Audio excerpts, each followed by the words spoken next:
फिर किसी फरीसी ने उससे विनती की कि मेरे साथ भोजन कर। अतः वह उस फरीसी के घर में जाकर भोजन करने बैठा। वहां उस नगर की एक पापिनी स्त्री ये जानकर कि वो फरीसी के घर में भोजन करने बैठा है, संगमरमर के पात्र में इत्र लाई और उसके पांवों के पास पीछे खड़ी होकर रोती हुई उसके पांवों को आंसुओं से भिगाने और अपने सिर के बालों से पोंछने लगी और उसके पांव बार बार चूम कर उन पर इत्र मला। ये देखकर वो फरीसी जिसने उसे बुलाया था अपने मन में सोचने लगा, यदि ये भविष्यद्वक्ता होता तो जान जाता कि ये जो उसे छू रही है वो कौन और कैसी स्त्री है, क्योंकि वो तो पापिन है। ये सुन यीशु ने उसके उत्तर में कहा, हे शमौन, मुझे तुझसे कुछ कहना है।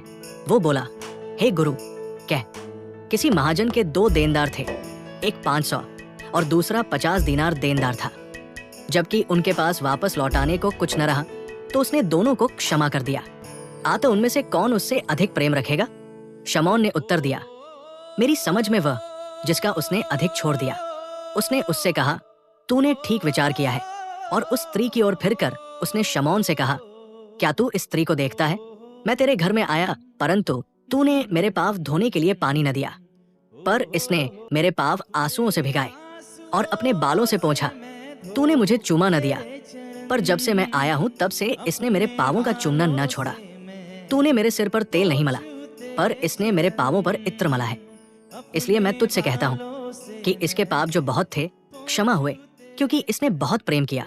पर जिसका थोड़ा क्षमा हुआ है वो थोड़ा प्रेम करता है। और उसने स्त्री से कहा, तेरे पाप क्षमा हुए। तब जो लोग उसके साथ भोजन करने बैठे थे वे अपने अपने मन में सोचने लगे, ये कौन है जो पापों को भी क्षमा करता है? पर उसने स्त्री से कहा, तेरे विश्वास ने तुझे बचा लिया है, कुशल से चली जा।